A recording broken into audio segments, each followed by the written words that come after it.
The Saginaw County John Doe, 1973, identified as Daniel Garza Gonzalez. This starts with the Saginaw River, which is located in Zilwaukee Township, Saginaw County, Michigan. On March 13, 1973, a man was found floating in the river, and he had been there perhaps about a month. He was likely white or Hispanic, dressed in a green sweater, brown pants, and red flannel long underwear. He also had heavy socks. He was likely 25 to 35 and around 5'9", with wavy brown hair. The cause was a GS wound inflicted before he was placed in the river. His name and who he was would elude authorities for almost 5 decades, saying it was especially challenging because he was from an underrepresented population, complicated by the custom of marrying only within the limits of a local community, clan, or tribe. This was in reference to DNA available in GEDmatch currently. I actually ran into this in person a while back. One of my friends successfully adopted 3 siblings who were of Native descent, after originally just fostering the youngest. In order to fully adopt them, she had to prove that she had Native American blood, even if just 1% for it to be approved. But it turns out that as a community, they've been pushed not to provide DNA to these companies, probably for very real and good reasons. I won't get into that now. It's not what matters, but what does matter is that had an impact on her ability to prove that she was able to adopt the kids. So it's a real thing, and it can affect a lot of different populations. So this is also why it's really important to consider uploading your DNA to GEDmatch or Family Tree DNA to make it searchable for cases like this. If you want information on how to do so, check the description below. So for these circumstances, it meant that 65% of unidentified persons in the NamUs database are unidentified people of color, which I didn't realize until this case. And within this, these are a lot of the underrepresented communities. It's also a reminder that there are a number of John and Jane Does that are being searched for right now that got put on hold because there isn't close enough DNA in the database to help find who they were. In this case, they had only some distant cousins, but people would step up and offer their DNA in order to get closer, and it worked. On January 5th, 2023, it was announced that Daniel Garza Gonzalez once again had his name. It turns out he was found just 2 days before his 29th birthday. Daniel was a Vietnam War vet, and after serving our country and managing to make it out in one piece, someone cut his life short here. The police officer would actually describe him as being knocked down, shot, and discarded. In addition to 7 GS wounds, he had suffered blunt force trauma. His family was left to wonder where he went. He had left his family in Fort Worth, Texas, and moved to Flint, Michigan to find work. His family never heard from him again. It was somewhere along his move that he disappeared, and they weren't sure where. Daniel Gonzalez went unidentified for 49 years. Had he lived, he would be 79 today. The Yakima County Jane Doe, identified as Daisy May Tallman Heath. There isn't much noted about how the Jane Doe was found, but we know that it was in November of 2008 when a woman was found near White Swan, which is located in Yakima County, Washington. As a result, the Yakima Nation Tribal Police would find themselves working hard in coordination with the Yakima County Coroner's Office in hopes of identifying the skeletal remains and what her name was.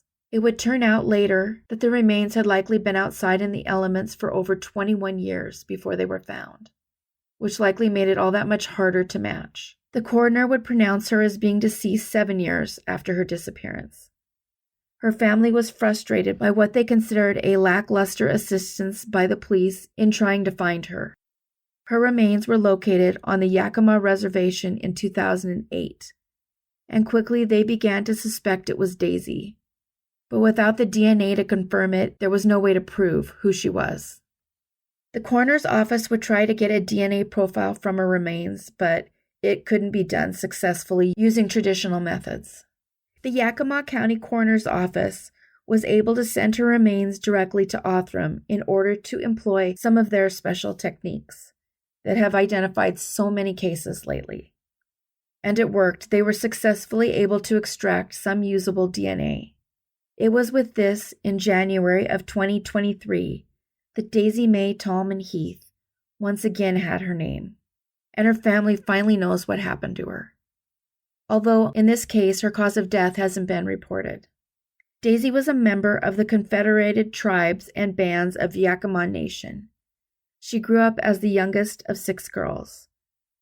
She was raised by her maternal grandparents with the assistance of 2 older sisters on a ranch in Medicine Valley, near the foothills of the Cascades. She excelled as an athlete and played basketball and baseball when she was in high school. She made her money by making pipes and doing paintings that she sold to others. She was described by family and friends as being spunky and fearless, though at the same time she was on the quiet side. In 1988, Daisy gave birth to a daughter she would name Sherry, after a sister of hers that had passed away. She was so excited to be a mother, but then her daughter would suddenly pass away due to SIDS. Not long after this, Daisy's grandmother passed away, which made her depression that much worse.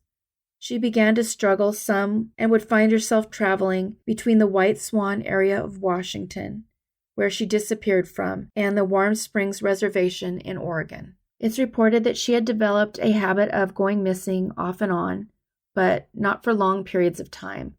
She came back pretty quick after doing what was described as going off-grid. And she was strong and resourceful, and she could actually survive in the mountains by hunting, fishing, and gathering food for small stretches at a time. She was described as being very good at this. So when she wasn't where she was expected to be at the time she was expected there, her family wasn't overly concerned, at least not at first. But she had never disappeared for more than a week or 2 at a time. So when she didn't come back after this, it was a concern, but because of her habits of disappearing occasionally, she wouldn't be reported missing for 2 months. The last time she was seen by her family, she was 29, and the year was 1987. Because she was gone longer than normal, her family had started to worry. Eventually, her keys and backpack were found in a closed area of the reservation known as Soda Springs, and everybody started worrying just all that much more. Her family would struggle for the next 2 decades until the unidentified remains were found. And then they struggled for 14 more years until DNA could prove what her family believed was true, that they had in fact found Daisy. One resource lists foul play as a suspected cause, but with so many years passing, it's difficult to try to prove anything. If anyone saw her or knows anything about what might have happened, please call the number on your screen. Daisy Tallman Heath was born in January of 1958 and identified in January of 2023.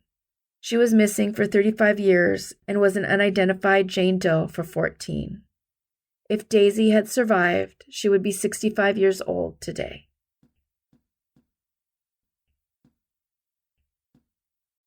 As always, thank you so much for watching. Please consider subscribing and hitting the bell so you don't miss new episodes.